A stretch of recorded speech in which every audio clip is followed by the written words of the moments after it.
Graça e paz, sejam bem-vindos a Burnie, que Deus abençoe vocês, fale com vocês nessa noite em nome de Jesus, amém?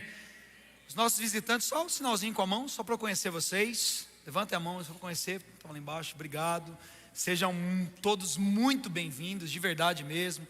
Geralmente nós usamos o telão para projetar tanto as letras das canções que nós cantamos, como agora nós costumamos disponibilizar um QR Code para vocês se cadastrarem e pregarem um presente lá no final. Como nós estamos com um problema de energia, então a gente está sem o QR Code, mas nós queremos dar um presente para vocês. Então no final, nós vamos ter uma equipe nossa ali perto da porta de entrada. Vai lá e fala, olha, é a tua primeira vez aqui, às vezes você tem um pedido de oração pela sua família, por alguém, pelo seu trabalho, enfim. Vai lá, essas pessoas vão dar um presente para vocês como uma forma que nós temos de agradecer por vocês estarem aqui a primeira vez. Eu creio que o Espírito Santo quer falar com vocês de uma maneira muito especial, aqueles que estão aqui a primeira vez, mas com todos nós, né, irmãos? Eu costumo dizer para a equipe de liderança que se a gente tirar o diabo da equação, acabou a igreja, né?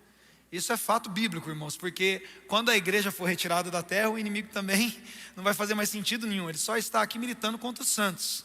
E quando a gente for retirado, e uma coisa vai acontecer concomitamente com a outra, né? A gente vai ter diabo fora da equação, igreja fora da equação, até porque nós vamos então reinar com o Senhor e colocar Ele no seu devido lugar definitivamente de uma vez por todas, amém? Então, desde que nós estamos aqui, nós temos os nossos próprios desafios, nós percebemos, tudo é um ambiente espiritual.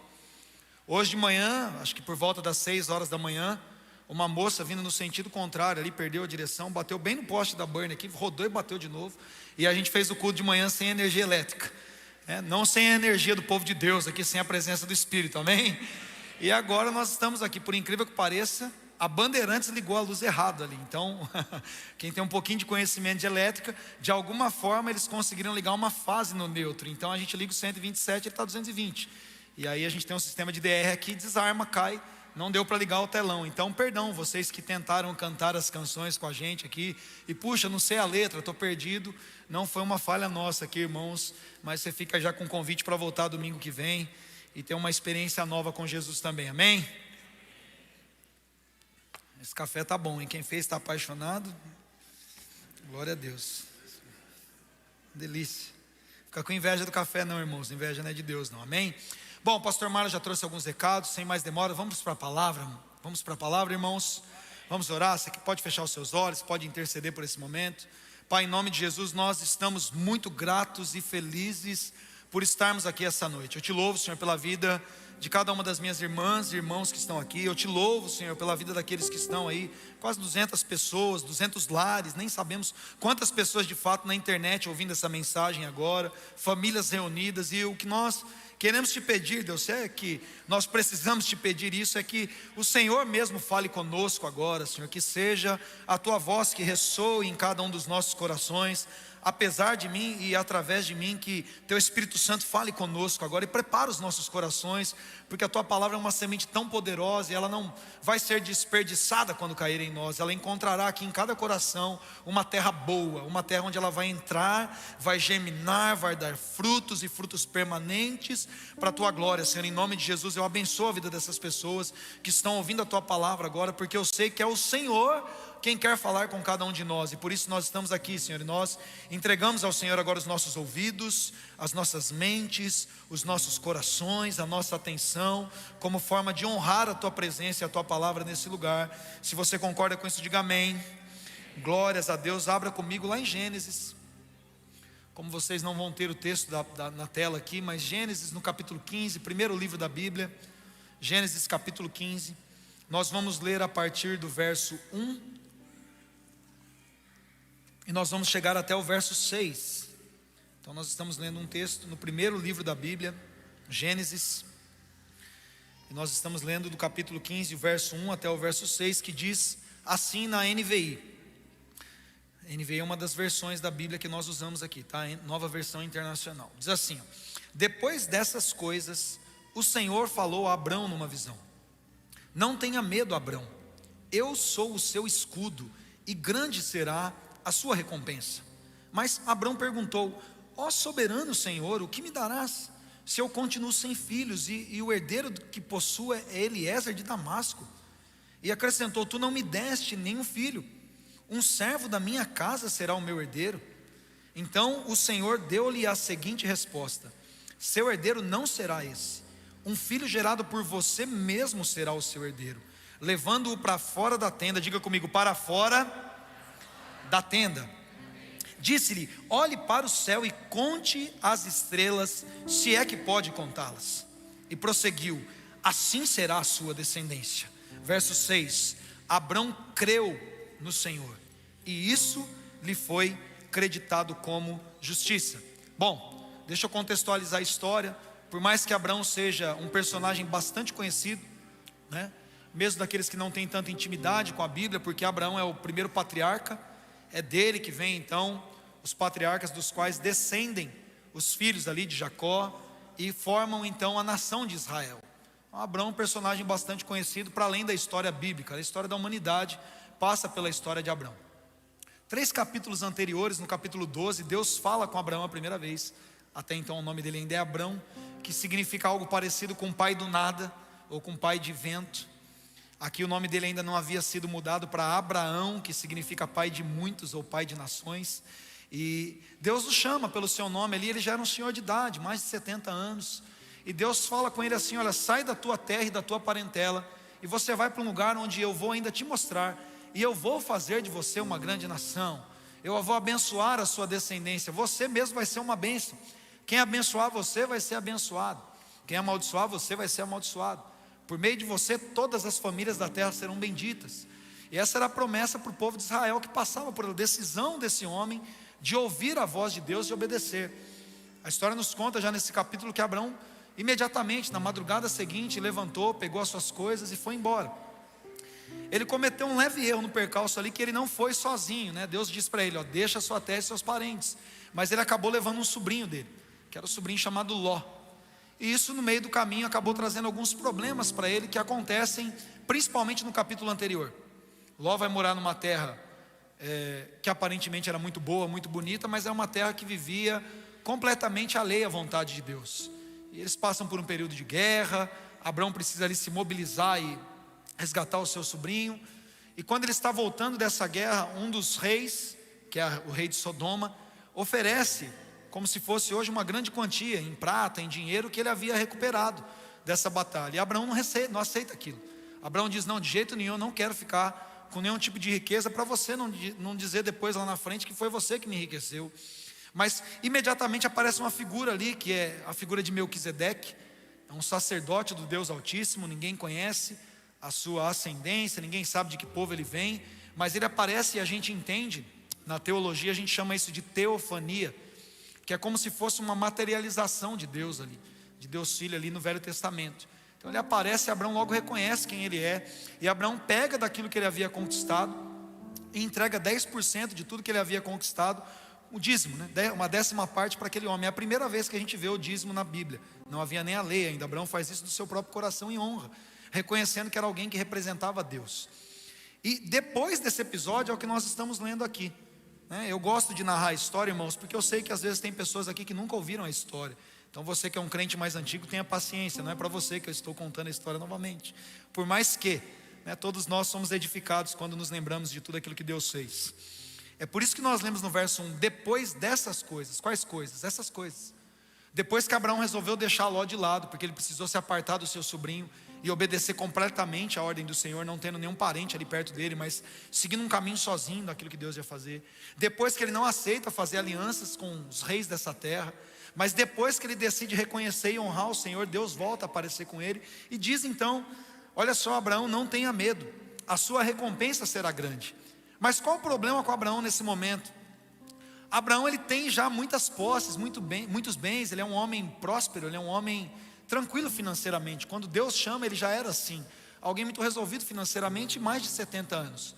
Imagina comigo se alguém depois dos seus 70 anos, já aposentado, podendo ficar a semana inteira na praia, voltar uma vez aqui para ver os parentes, já está tranquilo, já não tem mais talvez nenhum tipo de plano, já não está pensando em fazer mais nada, o cara quer só curtir agora.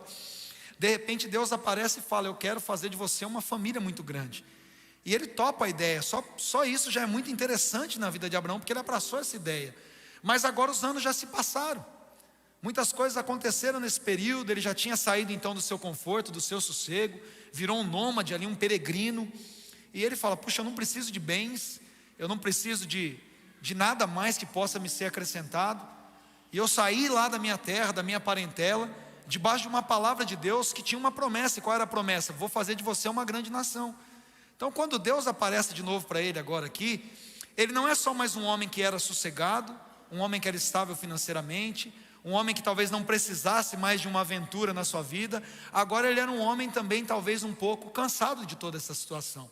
Pensa comigo, fala: puxa, eu estava tranquilinho, Deus me chamou lá, tirou do meu sossego, tirou dos meus parentes, tirou de um lugar comum para mim, onde eu vivia ali da terra, me colocou numa posição de me tornar um nômade. Cada hora eu estou andando para um lugar para o outro, e eu não preciso de nada. Então como que Deus quer me dar uma recompensa se a única coisa que me falta e que me interessa é um filho? E Abraão é muito honesto em verbalizar isso. Ele fala: Deus, o que o Senhor vai me dar? Ele diz aqui, ó, o verso 3 diz isso: ó soberano Senhor, o que me darás? Qual que vai ser minha recompensa se eu não tenho filho? O que me interessa é ter um filho. Eu vou ter que pegar aqui o meu criado, o meu empregado, e fazer dele o meu herdeiro? Nós precisamos entender culturalmente que nesse momento, nessa cultura, o homem precisava ter um filho homem também, para poder transferir ali, não apenas os seus bens, mas transferir também a sua parentela, a sua descendência, a continuidade da sua genealogia. E Abraão não tinha nem criança. Maria Luísa, o responsável é o Bruno, por favor, comparecer ao B-Kids. A Maria Luísa, é isso? A Jennifer está na porta, então o Bruno responsável pela Maria Luísa. Perdão, gente, interromper a mensagem com isso, é porque nós estamos sem o painel de avisos. Então dentro daquela cultura, Abraão esperava isso: eu preciso ter um filho, senão meu nome não vai continuar na terra, eu não vou poder perpetuar o meu nome na terra. E ele fala: Deus, é a única coisa que me interessa, as outras coisas eu já tinha, o Senhor não precisa me dar recompensa nenhuma, eu já estava muito bem, até antes do Senhor aparecer eu já estava muito bem. Quantos estão me entendendo até aqui? Só que para Deus dar a resposta para ele, você vai entender onde nós vamos chegar. A primeira coisa que o Senhor fala para ele verso 5 diz assim: levando-o para fora da tenda. E é aqui que eu quero começar a falar com vocês sobre aquilo que o Espírito Santo quer gerar dentro dos nossos corações nessa noite. Semana passada eu comecei uma mensagem, eu não sei quantos estavam aqui no domingo, mas você pode entrar no YouTube da igreja e ouvir essa mensagem, que é Volte ou Comece a Sonhar. Mas eu trouxe uma percepção aqui para nós como igreja, que estamos vivendo os últimos tempos da igreja de Jesus na terra, que quando nós estamos chegando no final de ciclos, para começarmos ciclos novos, Deus ele costuma gerar coisas nos corações de homens e mulheres, que Ele quer usar para determinar essa troca cíclica na história da humanidade. Então lá no capítulo 2 do livro do profeta Joel, ele diz assim, que nos últimos dias, a partir do verso 28, Deus derramaria do seu Espírito sobre toda a carne. Então as pessoas começariam a profetizar. E há em Atos capítulo 2, no versículo 16, no dia de Pentecostes, e nós cantamos isso aqui, como fez em Pentecostes: venha, aviva-nos. Quantos querem isso, irmãos? Lá em Atos 2, quando eles estão reunidos então na ocasião de Pentecostes, o Espírito Santo enche o lugar, e eles começam então a profetizar. Mas Pedro se levanta e diz: espera aí, não é apenas isso, não é apenas um evento para esse momento agora. Nós não estamos apenas profetizando como acontecia no Velho Testamento, quando o Espírito vinha sobre pessoas específicas e elas profetizavam. Mas o que nós estamos vivendo é aquilo que Joel disse no capítulo 2, que nos últimos dias o Espírito Santo seria derramado não apenas sobre alguns, não apenas sobre reis, não apenas sobre sacerdotes, não apenas sobre profetas, mas até mesmo sobre servos e servas, sobre jovens, sobre velhos, sobre crianças. E eles profetizariam sim, mas outras coisas aconteceriam. Uma delas era que eles teriam sonhos. E na semana passada eu falei um pouco sobre sonhos. Sonhar, irmãos, é mais do que aquele efeito que nós temos enquanto estamos dormindo ali. De alguma forma o nosso subconsciente ali tem imagens de coisas, ou tem visões de coisas enquanto nós estamos dormindo. Sonhar é você poder imaginar coisas futuras. Sonhar é você poder ficar enchendo a sua mente de coisas que você imagina, de coisas que você espera. E nós falamos muito sobre isso, o quanto quando Deus quer fazer alguma coisa nova, o quanto Ele levanta pessoas que sonham, pessoas que abrem o seu coração, pessoas que permitem que o seu imaginário seja tomado pelas ideias de Deus. Amém, irmãos? Quantos são pessoas que sonham aqui? Quantos sonham com um mundo melhor aqui em nome de Jesus, amém? Quantos sonham com uma nova realidade a partir desse momento? Você já deu uma olhada à volta e viu muitas pessoas aqui sem máscaras depois de 2 anos? Quantos sonham com um mundo melhor, livre de doenças, livre de interesses políticos que estão muito por trás das decisões que são tomadas? Quantos sonham com um mundo melhor, amém, irmãos? Nós não podemos parar de sonhar. Pastor, esse sonho é uma utopia. É impossível que nós tenhamos alguma coisa na política, é impossível. Não é impossível porque você está aqui. Deus usa homens e mulheres que sonham para construir um futuro melhor, amém? Mas outra coisa, Pedro diz também em relação à profecia de Joel. Ele diz, as pessoas não apenas profetizariam, as pessoas apenas não sonhariam, mas nós levantaríamos pessoas com visões. O Espírito Santo diz que ele levantaria pessoas que têm visões. E qual a diferença entre visões e sonhos? É que os sonhos são coisas que tomam o nosso imaginário, sonhos são coisas que nos trazem inspiração, coisas que nós ficamos ali gastando tempo com aquilo. Como eu gostaria que isso acontecesse. Olha, meu sonho é um mundo assim, meu sonho é uma vida assim, meu sonho é uma carreira assim. Agora visões, irmãos, e nós estamos aqui desmistificando todo espiritualismo em torno dessas coisas. Que nós poderíamos falar de sonhos espirituais, eles acontecem, amém? Deus pode falar de maneira muito específica espiritualmente com vocês em sonhos, amém? Quantos creem nisso? Deus também pode se manifestar numa visão, como ele manifestou aqui para Abraão, numa visão, está escrito aqui, olha lá, só para você entender. Depois dessas coisas o Senhor falou a Abraão numa visão. Abraão teve uma visão, Deus apareceu para ele numa visão ali, e Deus falou com ele. Mas eu quero desmistificar um pouco essa ideia do que é sonhar e do que é ter visão, porque quando nós falamos da visão para a igreja nos últimos dias, nós estamos falando de pessoas que vão além do imaginário dos sonhos, mas pessoas que se apropriam de ideias dispostas a tirá-las do papel e fazer com que elas se tornem realidade. Pessoas que começam a enxergar coisas aonde outras pessoas não enxergam. Pessoas que no meio de situação onde parece que tudo é um caos, aonde tudo não tem nenhum tipo de solução, aonde não há nenhuma resposta, Deus diz que nos últimos dias, quando o Espírito Santo dele fosse derramado sobre nós, e nós estamos vivendo esses últimos dias, amém, irmãos? Pastor, mas os últimos dias não foi lá em Pentecostes, quando o Espírito Santo se derramou? Sim, aqueles foram os últimos dias de um ciclo. Ali a velha aliança estava sendo encerrada, porque Jesus havia morrido e ressuscitado, e ele disse que derramaria o Espírito Santo da promessa para que a igreja começasse a existir. A igreja está começando a existir, são os últimos dias da velha aliança e os primeiros dias da nova aliança que Jesus fez conosco, e nós começamos ali. Mas agora nós estamos vivendo os últimos dias dessa igreja aqui reunida na terra, e Jesus está para voltar para nos buscar, amém? Então novamente nós vivemos um ciclo de últimos dias, e o Espírito Santo está sendo derramado sobre nós. E ele não está sendo derramado apenas para trazer manifestações místicas ou misteriosas de profecias, de sonhos e visões. Ele está também tomando as nossas mentes, os nossos intelectos, os nossos corações, com profecias. Como isso pode ser possível, pastor? Como as profecias podem ser além de experiências místicas? Todas as vezes que um homem e uma mulher de Deus lê a palavra, entende aquilo e coloca isso em prática, e ele fala como alguém que fala com temor a palavra de Deus, ele está profetizando. Muitos de nós achamos que profecia é quando alguém vem então tomado pelo Espírito e diz: eis que eu te digo, Deus vai fazer assim, assim, assado. Eu disse isso na semana passada, isso também é profecia. Mas Pedro diz na sua primeira carta, no capítulo 4, no verso 8, que aquele que fala, fale como se estivesse proferindo os oráculos de Deus. O que é isso? Consciência profética. Todas as vezes que nós abrimos a nossa boca, nós estamos falando segundo a palavra de Deus, porque nós somos homens e mulheres de Deus, amém? Então nós falamos profissionalmente.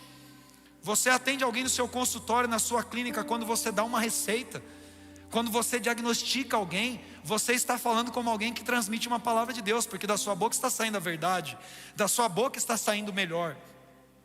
Quando alguém para lá na sua oficina mecânica, e você precisa dar um orçamento, e você descobre um problema, e você fala o valor certo da peça, e você dá um valor justo, e trabalha debaixo de equidade, você está falando como alguém que está transmitindo as palavras de Deus. Quando você tem um problema na sua família, e você procura um caminho de justiça, para que aquilo seja consertado, e você permite que o perdão reine, que o rancor não domine o seu coração, você está abrindo a sua boca como alguém que fala dos oráculos de Deus, amém? E a mesma coisa acontece, irmão, com pessoas que sonham, pessoas que não limitam o seu imaginário. elas estão sonhando sonhos de Deus, elas estão pensando em coisas maiores. E hoje eu quero falar um pouco sobre esse outro aspecto, que são as visões. É o que Deus quer fazer conosco, irmãos. A mesma coisa que Ele fez com Abraão. Porque qual era o problema de Abraão? Vocês vão entender onde eu vou chegar. O problema de Abraão é que ele estava muito tempo sem resultados. O problema de Abraão é que ele passava muito tempo na tenda olhando para a mulher dele, que era uma mulher estéril. Abraão já tinha uma esposa estéril quando era jovem, agora havia encerrado. Os costumes das mulheres haviam cessado para Sara. Ela era uma senhora, quase seus 70, mais de 70 anos, e ele olha para ela, então ele fala: puxa, eu semeei aqui, né, o sêmen do homem, ele semeou ali a vida inteira, num terreno que não frutificou. Sara era estéril, a narrativa bíblica diz isso. E quando Deus fala para ele: eu vou te dar descendentes, o primeiro teto que barra a mente de Abraão, de conseguir enxergar além daquilo que ele está vivendo, é o teto da sua ausência de resultados. Deus está querendo trazer visões para o seu coração. Deus está querendo abrir a sua mente e fazer com que você enxergue coisas aonde outros não enxergam. E por isso nessa noite aqui, o primeiro teto que vai ser destruído nesse lugar é o teto que você carrega sobre si da sua ausência de resultados. Muitos de nós estão aqui, quando ouvem falar das coisas de Deus, pensam: eu não vou conseguir fazer isso. Sabe o que aconteceu? Você viveu uma vida de ausência de resultados, e Satanás permitiu que um teto fosse colocado sobre você, e você não consegue olhar além da ausência de resultados.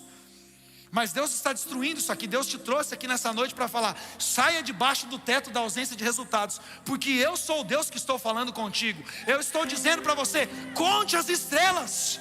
Não conte os seus fracassos, não conte as suas falências, não conte as suas frustrações. Eu, o Senhor, estou falando contigo: conte as estrelas.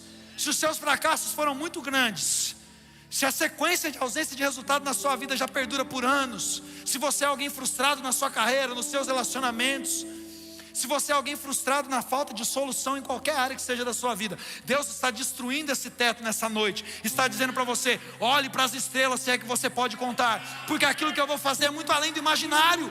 Pode aplaudir Jesus.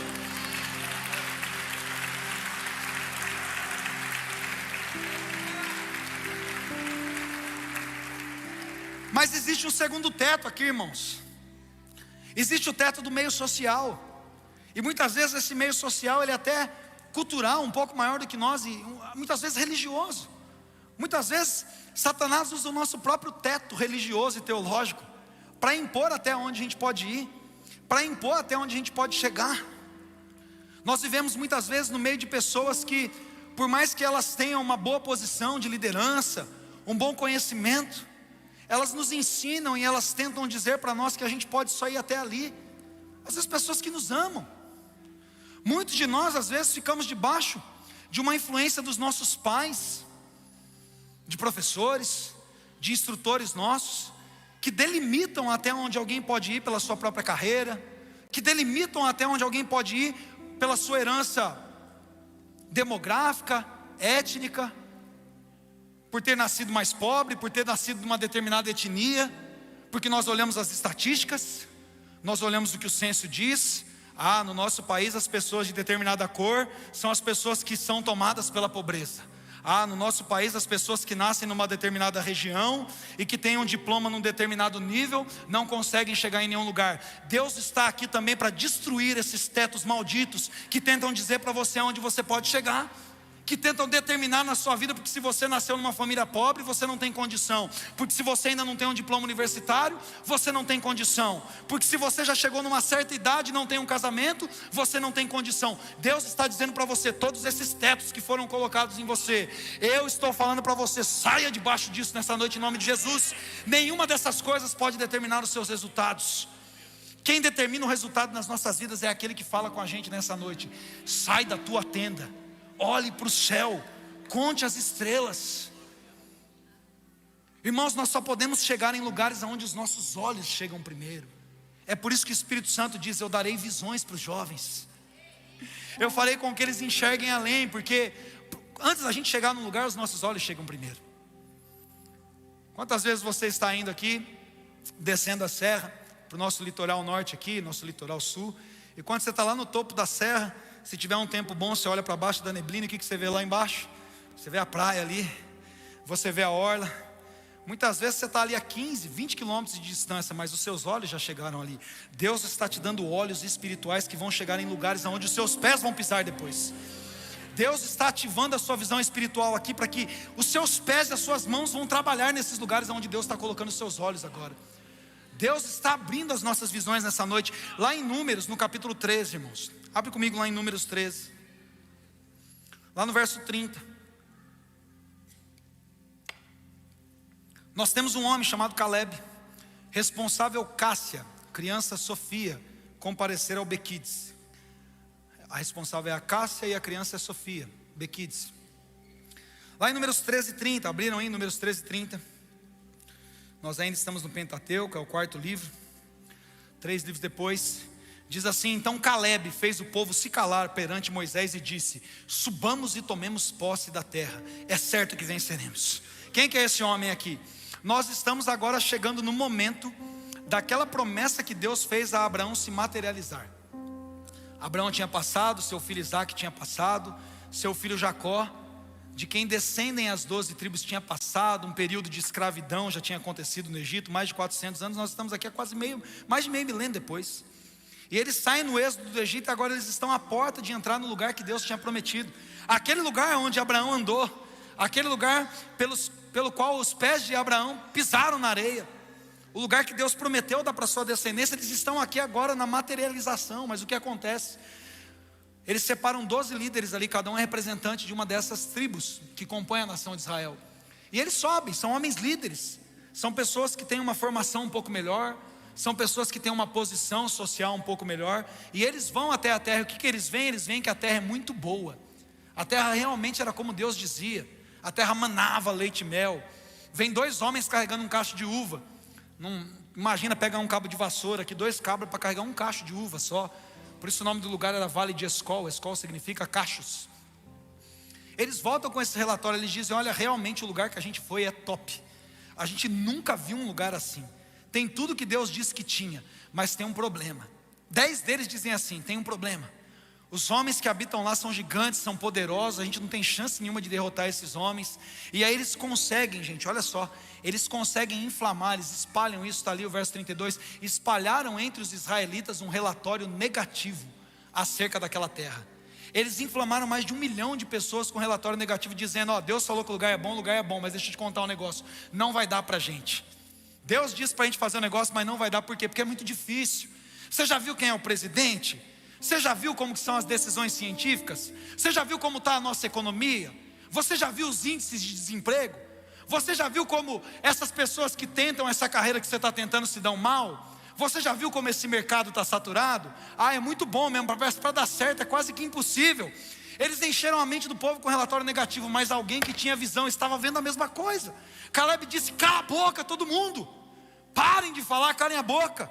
Porque se Deus disse para nós que mesmo numa situação onde todos estão vendo caos, nós vamos prosperar, vamos subir, vamos vencer, porque nós vamos prosperar. E é essa mentalidade que o Espírito Santo está gerando aqui.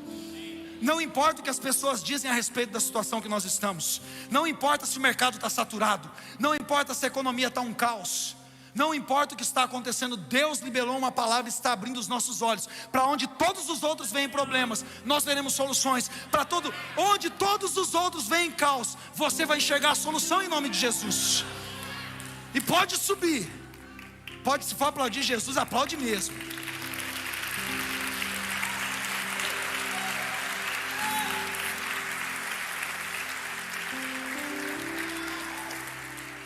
Nós precisamos entrar em lugares onde a nossa visão não é limitada pelos nossos olhos, irmãos.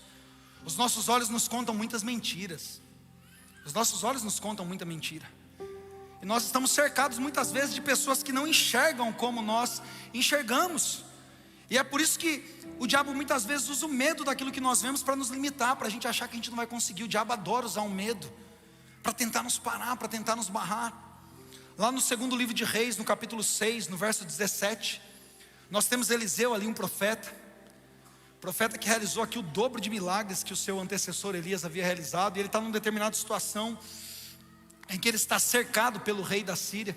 Os arameus cercam Eliseu por quê? Porque todas as vezes que eles tramam alguma coisa contra Israel, Eliseu, o Espírito Santo revela para ele, ele conta para o rei de Israel e eles conseguem escapar.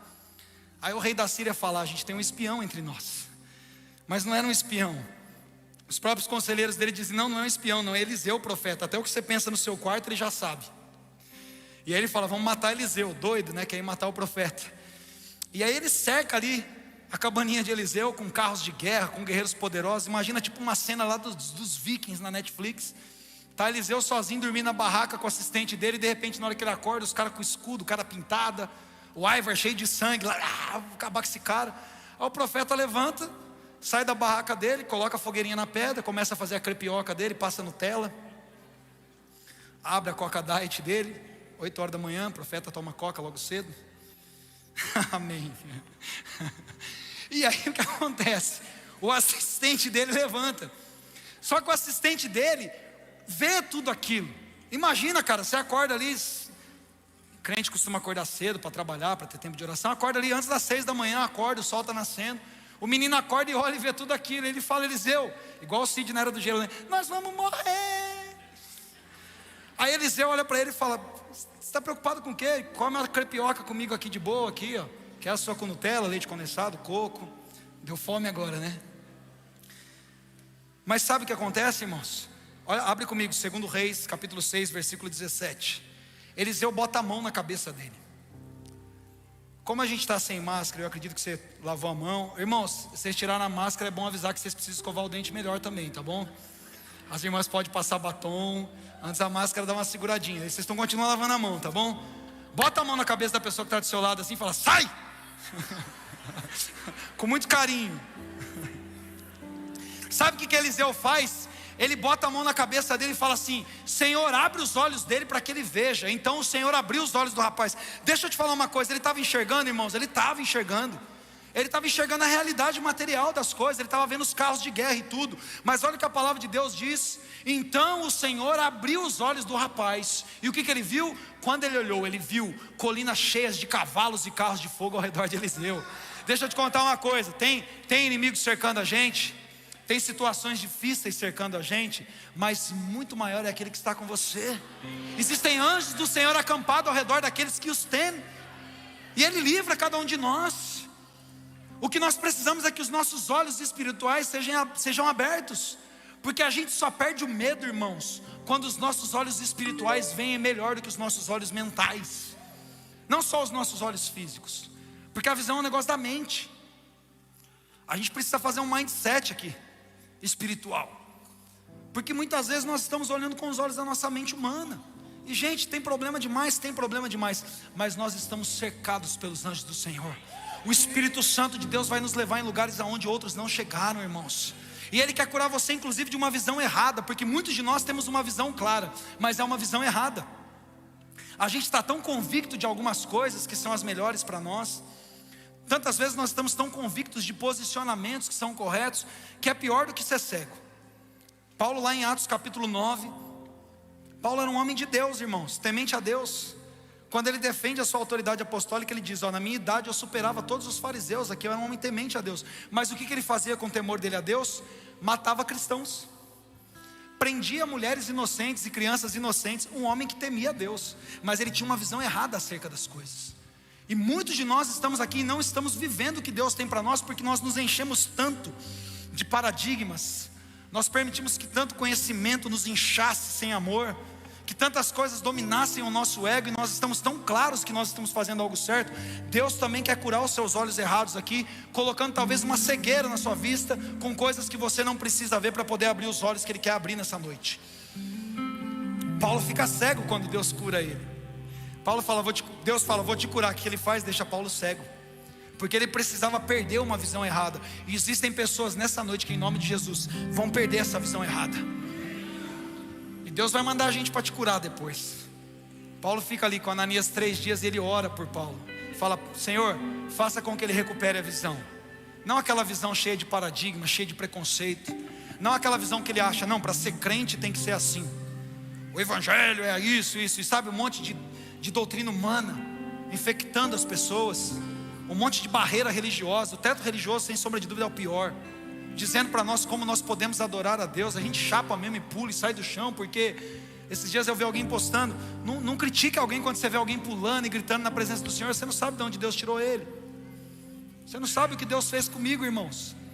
Você não sabe de onde Deus me tirou. Você não sabe de onde Deus tirou algumas pessoas. Você não sabe de muitos lugares de onde Deus te tirou ainda. Quantos livramentos nós temos. Então quando nós estamos na presença do Senhor, quem vai dizer como eu vou adorar o meu Deus, se eu sei o que Ele fez por mim?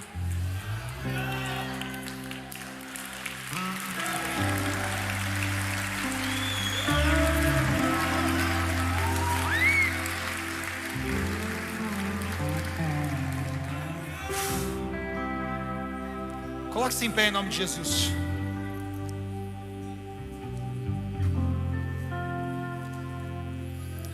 Deus está nos dando uma visão dessa noite em diante.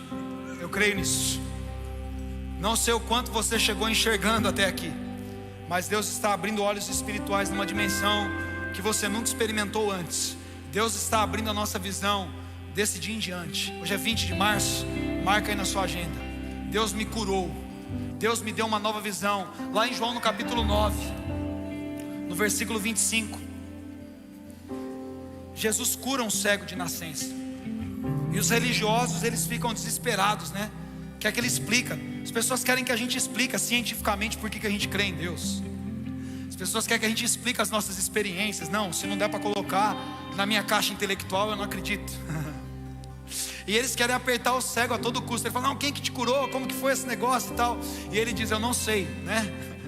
Eu não sei se ele é um pecador, porque eles dizem que, não, quem te curou é um pecador, ele fez isso no sábado. Ô, religião é uma desgraça, né? Quer dizer, o cara abre os olhos de um cego de nascença, mas a preocupação dos religiosos é, se esse cara fosse de Deus, ele não tinha feito isso no sábado. Se ele fosse temente a Deus, ele não era cabeludo, tatuado, eles não tocavam esses negócios assim, a igreja não era preta. Se ele fosse de Deus, ele não tinha essa liberdade toda. O diabo com essas afirmações. Até de Jesus disseram isso, falaram assim, ó, esse homem é um pecador, né? No verso 25 eles estão falando de Jesus. Esse homem é um pecador. Volta o verso 25. Aí o cego não sabe de nada. Às vezes é bom ser cego, sabia? Se for para enxergar como alguns enxergam, irmãos, a ignorância acaba sendo uma dádiva, porque aí nós começamos a ser puros naquilo que Deus quer fazer. Talvez você não enxergue nada. Não sei nada, pastor, não sei nada de Bíblia, não sei nada de nada. Cheguei aqui só com BO. Cheguei aqui, sou um homem promíscuo. Sou uma mulher com a mente contaminada, sou fofoqueiro. Não sei como você chegou aqui. Você chegou arrebentado, você não tem nenhuma visão espiritual. Às vezes é melhor chegar assim, do que chegar cheio de orgulho, cheio de ego, do que chegar com o coração todo pensando que você é sarado. Porque o evangelho se resume nessa afirmação. Essa é a melhor afirmação do cego. Ele diz assim, eu não sei quem esse cara é, não sei de nada a respeito dele, eu só sei de uma coisa: eu era cego, agora eu vejo.